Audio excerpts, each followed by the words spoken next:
Hi hello అండి. So today as women's day స్పెషల్గా so ఒక ముఖ్యమైన వ్యక్తిని కలవడానికి వచ్చాము. So IAS officer Bharathi Lakpathi Nayak madam గారు. So she is one of the best inspiration to the women's I can సే.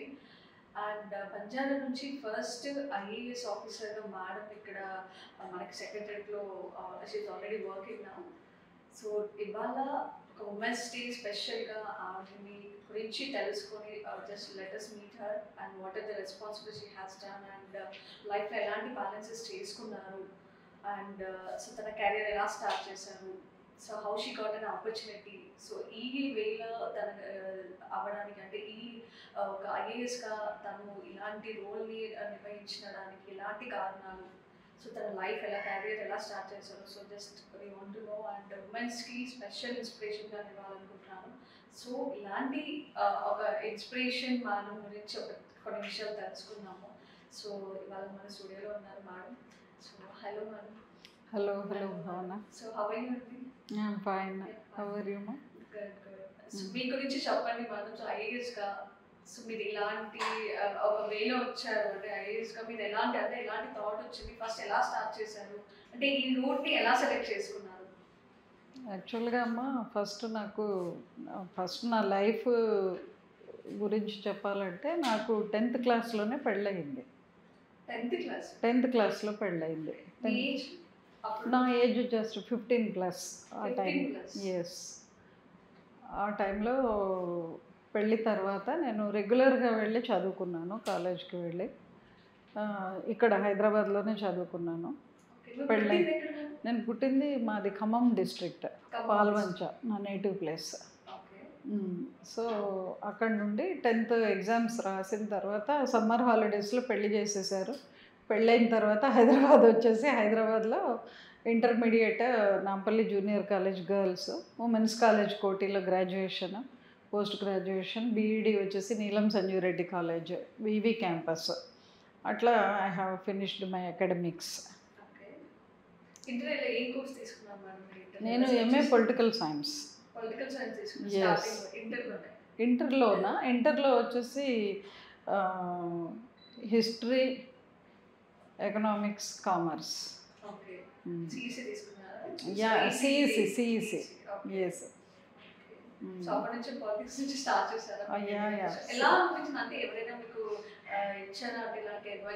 యాక్చువల్గా మాకు ఎలా అంటే వెన్ ఐ గాట్ మ్యారీ, నాకు మా ఫ్యామిలీ మొత్తం కంబైన్డ్ ఫ్యామిలీ, జాయింట్ ఫ్యామిలీ లాగా ఉండేది. జాయింట్ ఫ్యామిలీ అంటే మేము హైదరాబాద్లో మేము ఎస్టాబ్లిష్ అయ్యి మా ఫ్యామిలీ మెంబర్స్ అందరూ వచ్చి నా దగ్గర చదువుకోవడము. మాది పెద్ద ఫ్యామిలీ, మా హస్బెండ్ వాళ్ళది, వాళ్ళ బ్రదర్స్, వాళ్ళ మామయ్య పిల్లలు అందరం కలిసి. ఇంకా నేను చిన్నదాన్ని, నాకు అప్పుడు అంత అప్పుడప్పుడే 15+ ఇయర్స్ కదా, ఆ ఏజ్లోనే రావడం వల్ల ఇంకా ఒక స్టూడెంట్ లాగానే వెళ్ళడము, చదువుకోవడము. అట్లా నేను అంటే ఇంట్రెస్ట్గా చదువుకోవాలి అనేసి అట్లా చదువుకుంటూ వెళ్ళడం జరిగింది. మా మరుదులు, వాళ్ళ మామయ్య కొడుకు వాళ్ళందరితో పాటు చదువుకోవడము అట్లా స్టార్ట్ అయింది. As a regular student I did my education. Regular student అంటే రోజు వెళ్ళాలి కదా. ఎస్. సో అక్కడ నుంచి మీ కెరీర్ స్టార్ట్ చేశారు. అంటే ఒక ప్లాన్ ఉండిందా మీకు లైఫ్లో, ఇలాంటి గోల్ ఉంది, సో ఇలా రీచ్ అవ్వాలి అని? అదే చదువుకోవాలి, చదువుకుంటే అంటే ఫస్ట్ నుండి కూడా చదువు, బుక్స్, రీడింగ్ బుక్స్. అంటే ఫ్యామిలీ మెంబర్ మీకు ఇన్స్పిరేషన్ ఇచ్చారా? అంటే మా ఫాదర్ అప్పుడు మా చిన్న ఏజ్లోనే చనిపోయారు. ఆయన ఉన్నప్పుడు మాత్రం బాగా కొంచెం యాక్టివ్గా మా కమ్యూనిటీలో ఆయన పెద్దగా ఉండేవారు. వాళ్ళందరికీ ఇవి ఉంటాయి కదా విలేజెస్లో, పెద్దగా ఉండి అందరికీ అడ్వైజ్ చేయడము. ఫాదర్ పాలిటిక్స్లో ఉండేవారు. ఇదే ఇప్పుడు ప్రెజెంట్ పార్టీ. సో అప్పటి నుంచి అంటే మీ ఫాదర్ ఇచ్చిన ఒక అడ్వైజెస్, ఇన్స్పిరేషన్. సో మీరు అలా సెలెక్ట్ చేశారు. ఓకే, మీరు ఎలా ఒప్పుకున్నారు మరి? అంటే పాలిటిక్స్ అంటే ఒక యాజ్ ఎ ఉమెన్ గా అప్పుడు మీరు ఎలా ధైర్యం చేశారు సార్? దేనికి? అంటే పాలిటిక్స్ అంటే ఐఏఎస్ గా వెళ్ళాలంటే కూడా చాలా గట్స్ ఉండాలి. మనకి మినిస్టర్ ఎంత రైట్స్ ఉంటాయో ఒక ఐఏఎస్ ఐపీఎస్ అంటే కూడా వాళ్ళకి ఈక్వల్ బ్యాలెన్సింగ్ ఉంటుంది. సో మీరు అంత డేర్ ఎలా చేశారు? డేర్ చేసేది ఏముందమ్మా ఇందులో, డేర్ చేసేది ఏదో అట్లా అని కాదు, కానీ జస్ట్ ఫినిష్డ్ మై ఎడ్యుకేషన్ తర్వాత కాంపిటేటివ్ ఎగ్జామ్స్ నేను గ్రాడ్యుయేషన్లో ఫైనల్ ఇయర్స్ నుంచే స్టార్ట్ చేశాను రాయడం.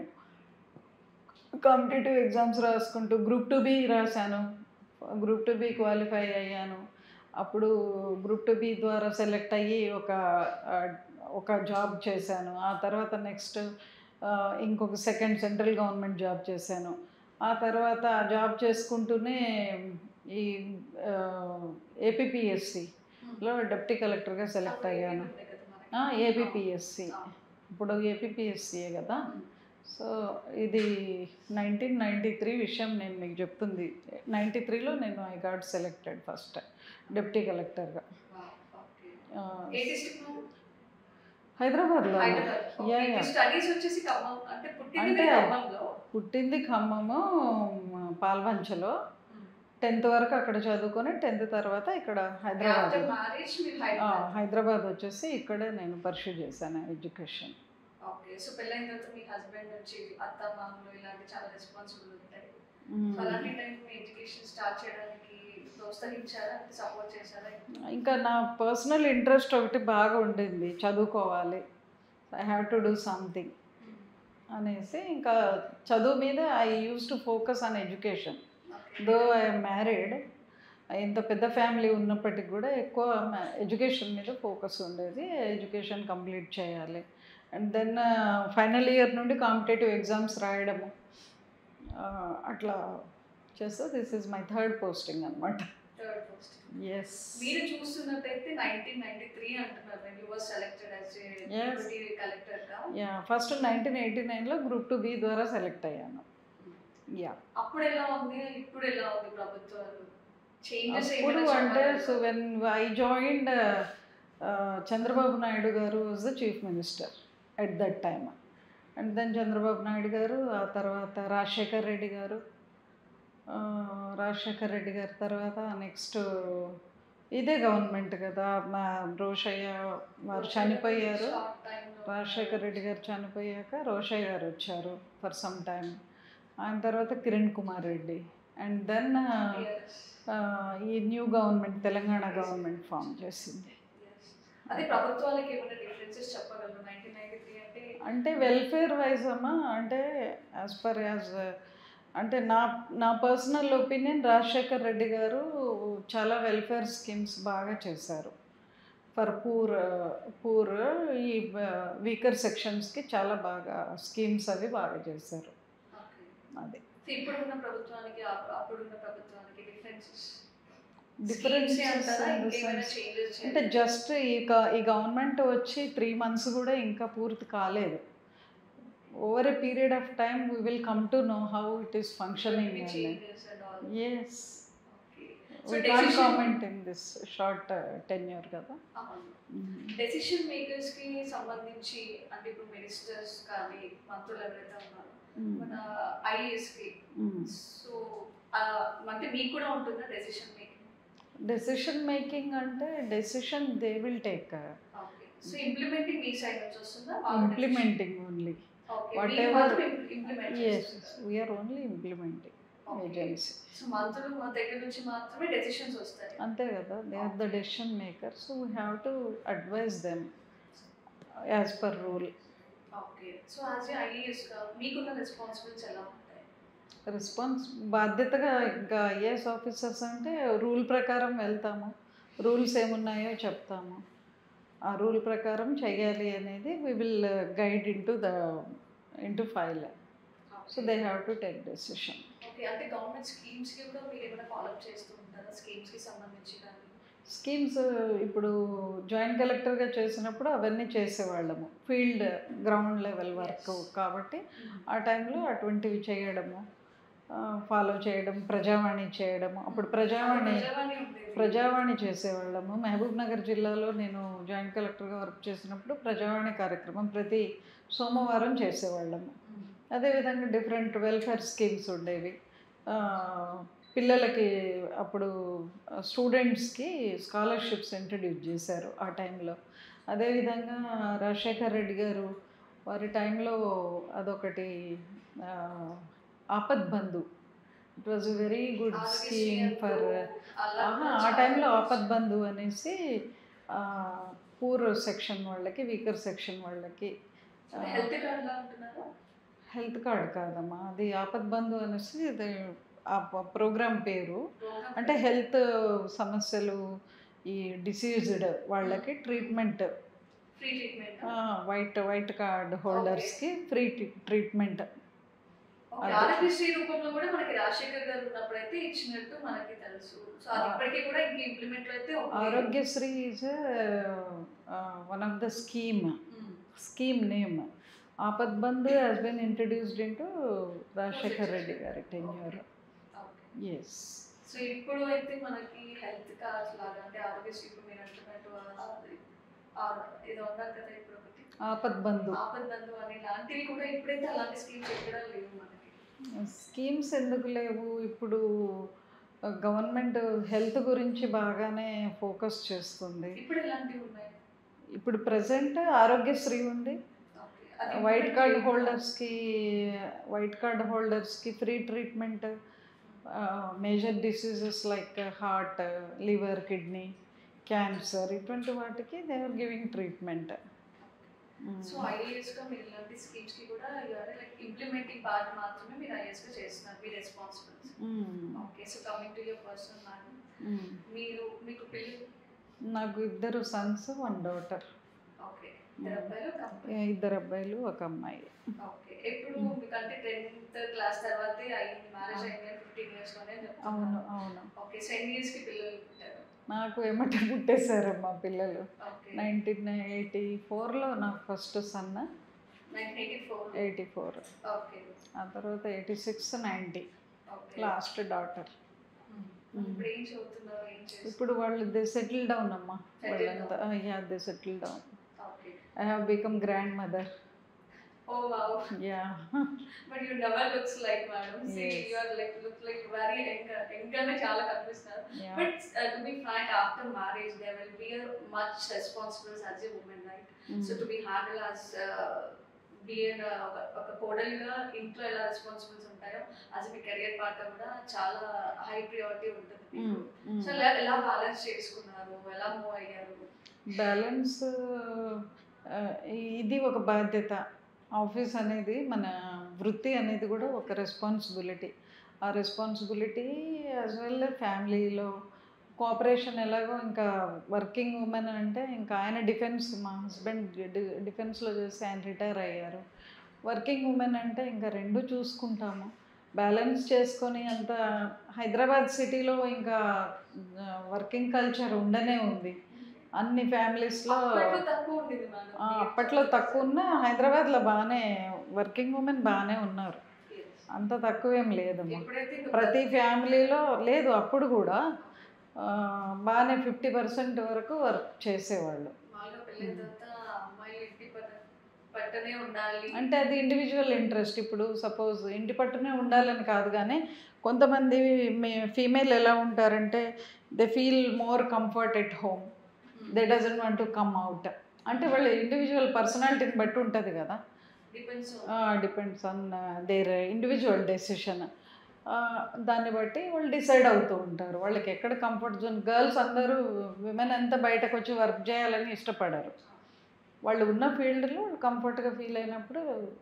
అప్పుడు కూడా ఆ రోజుల్లో అలా అయ్యేదన్నమాట. ఒక ఇంట్లో అంటే హస్బెండ్ మాత్రమే బయటకు వెళ్ళి ఒక వర్క్ పార్ట్గా చేయాలి అనేది, ఇంట్లో నుంచి అత్తమామల దగ్గర నుంచి కూడా చిన్న ఉండే ఇన్స్ట్రక్షన్స్ ఉండేవి. అంటే ఇంటి బట్టే ఉండాలి, రెస్పాన్సిబిలిటీస్ ఏదైనా ఇంటి వరకే చూసుకోవాలి అనేది.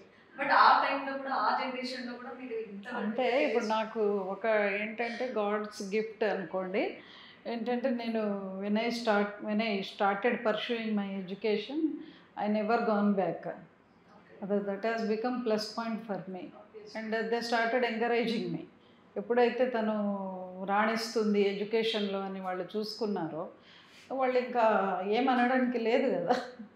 సో ఆ విధంగా నేను ముందుకెళ్తూ వచ్చాను. So it's all about your family encouragement. So as well as మీ పుట్టింటి నుంచి ఎలా న్యాచురల్లీ మనము రాణిస్తున్నప్పుడు వాళ్ళు నో అనడానికి ఉండదు కదా ఫర్ ఎనీవన్. సో ఇంకా అట్లా వాళ్ళు ఎంకరేజ్మెంట్ అట్లా చేసుకుంటూ వచ్చారు. సో ఇప్పుడు ఎలా అనిపిస్తుంది మనం ఒక ఐఏఎస్గా సీట్లో కూర్చున్నప్పుడు, అంటే మీ ఫీలింగ్ ఎలా ఉంది ఒక రెస్పాన్సిబిలిటీ తీసుకుంటున్నప్పుడు? ఇన్ని ప్రభుత్వాలు మారుతూ వచ్చే మీ కెరియర్ దగ్గర నుంచి చూసుకుంటే ఒక 3 దశాబ్దాలుగా మారాయి కదా. సో మీరు డిఫరెన్సెస్ ఏం చూస్తున్నారు, ఎలాంటి ఇంప్లిమెంట్స్ కోరుకుంటున్నారు, లైక్ అంటే చేంజెస్ అంటున్నారా? చేంజెస్ అంటే ఇప్పుడు వచ్చిన గవర్నమెంట్ మీద డిపెండ్ అయి ఉంటుంది. చేంజెస్ ఏం చేయాలి, గవర్నమెంట్ ఏ విధంగా పబ్లిక్ వెల్ఫేర్ స్కీమ్స్ 30+ ఇయర్స్ అయిపోయింది. సో చూస్తున్నాము అన్నీ వెల్ఫేర్ స్కీమ్స్కి మాత్రము ఈ గవర్నమెంట్ బాగాను ఫోకస్ చేస్తున్న గవర్నమెంట్ అయితే ఇప్పుడు ఉంది. మనకి మీరేమంటారు? ఉమెన్స్ కి ప్రియారిటీస్ ఇస్తున్నారు కదా, సో ప్రతి ఒక్కటి కూడా ఉమెన్స్ కి స్పెషల్ గా ప్రియారిటీస్ ఇస్తున్నారు. సో దాని నుంచి మీరు ఏమంటారు? ఇస్తున్నారు, దాన్ని తీసుకొని ఎంటర్ప్రీనర్స్గా కూడా బాగా ఈ మధ్యకాలంలో చూస్తే ఎంటర్ప్రీనర్స్గా వస్తున్నారు, సెలబ్రిటీస్గా వస్తున్నారు, ప్రతి ఒక్క ఫీల్డ్లో ఉంటున్నారు. ఇండివిజువల్ ఇంట్రెస్టే ఇంపార్టెంట్. వాళ్ళు ఏ ఫీల్డ్లో రావాలనుకునే దాని మీద ఫోకస్ చేసి they have to come up అంతే. సో ఉమెన్స్కి మీరు ఇచ్చే ఇన్స్పిరేషన్ మోటివేషన్ వాళ్ళు చేసే ఫీల్డ్ మీద ఫోకస్ చేయాలి. వాళ్ళు చేసే దాంట్లో వాళ్ళు ఉన్న ఫీల్డ్లో ఎక్కువ కాన్సన్ట్రేట్ చేసి they have to come up. సరే హర్డిల్స్ అవి కొన్ని ఉంటాయి విమెన్కి న్యాచురల్గా, అటువంటివన్నీ కూడా అధిగమించి ముందుకు వెళ్ళిపోతూ ఉండాలి. కొంతమంది after marriage they feel like we have finished our career, అంటే ఒక రెస్పాన్సిబిలిటీస్ వచ్చాయి, ఇంకా బాధ్యతలు, పెళ్లి, పిల్లలు అంటారు. సో వాళ్ళకంటూ ఒక కెరియర్ ఎన్నో ఉంటాయి కదా, అలా ఏమి ఉండదు. అంటే వాళ్ళకి ఇంట్రెస్ట్, ఇండివిజువల్ ఇంట్రెస్ట్ ఉంటే పెళ్ళైన తర్వాత కూడా ఇంట్లో ఉండి కూడా ఎన్నో చేసుకోవచ్చు.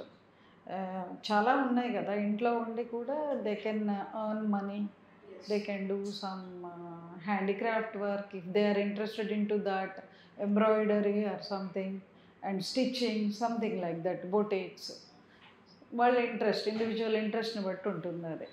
ఓకే, లాస్ట్ మేడం ఉమెన్స్కి మీరు ఇచ్చే ఒక మంచి మెసేజ్, ఉమెన్స్ డే స్పెషల్గా ఉమెన్స్కి మీరు ఇచ్చే మెసేజ్? ఏం లేదు, వాళ్ళు ఉమెన్కి నేను ఒకటే ఏంటంటే ఉమెన్ అంటేనే ప్రత్యేకము. ఉమెన్ లేనిది అసలు వరల్డే లేదు.